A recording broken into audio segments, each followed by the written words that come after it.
Joseph II Biography. 1741–1790. Holy Roman Emperor Joseph II tried to strengthen the Habsburg Empire with his enlightened reforms, but the changes he made were met with fierce opposition. Who was Joseph II? Future Holy Roman Emperor Joseph II became co-regent with his mother, Maria Theresa, in 1765, and sole ruler in 1780. During his time in power, Joseph issued decrees that promoted equality and education, but the speed and scope of his reforms led to problems for him and his empire. Joseph died in Vienna on February 20, 1790, at the age of 48. Early life. On March 13, 1741, in Vienna, Austria, Habsburg heir Joseph, baptized as Joseph Benedict Augustus Johann Anton Michael Adam, was born. His mother, Maria Theresa, was the ruler of the Habsburg Empire. His father, Francis I, held the title of Holy Roman Emperor. As the firstborn son, Joseph spent his childhood knowing he would grow up to take the reins of power. In 1765, after his father died, Joseph became Joseph II, Holy Roman Emperor. Sharing power. With his father's death, Joseph also became his mother's co-regent, and took over the handling of the army and foreign affairs. In foreign matters, Joseph's attempt to exchange part of the Austrian Netherlands for Bavaria was undermined by Frederick II of Prussia.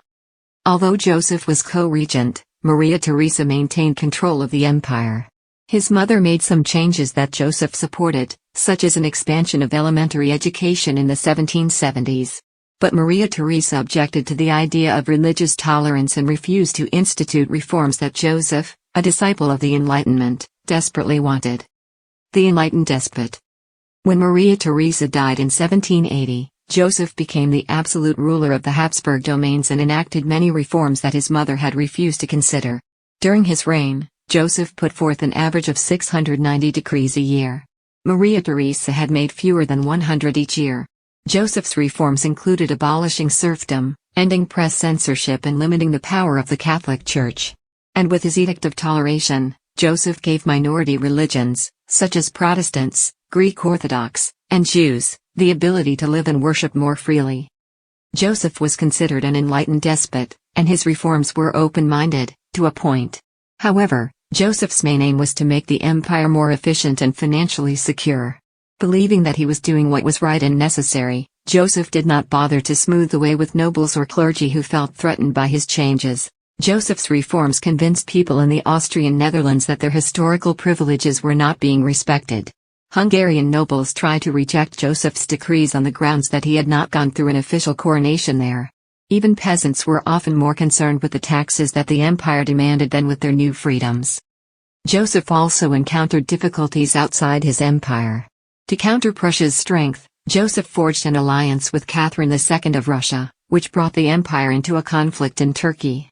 This stretched the empire's resources and also opened the door for more unrest. Death and legacy. By 1790, Joseph faced numerous problems in his empire, including a loss of control in the Austrian Netherlands. In a weakened state after being ill for years, Joseph made the painful decision to undo his reforms in Hungary in order to maintain the empire's power there. On February 20, 1790, when he was 48 years old, Joseph passed away in Vienna. It was a lonely death.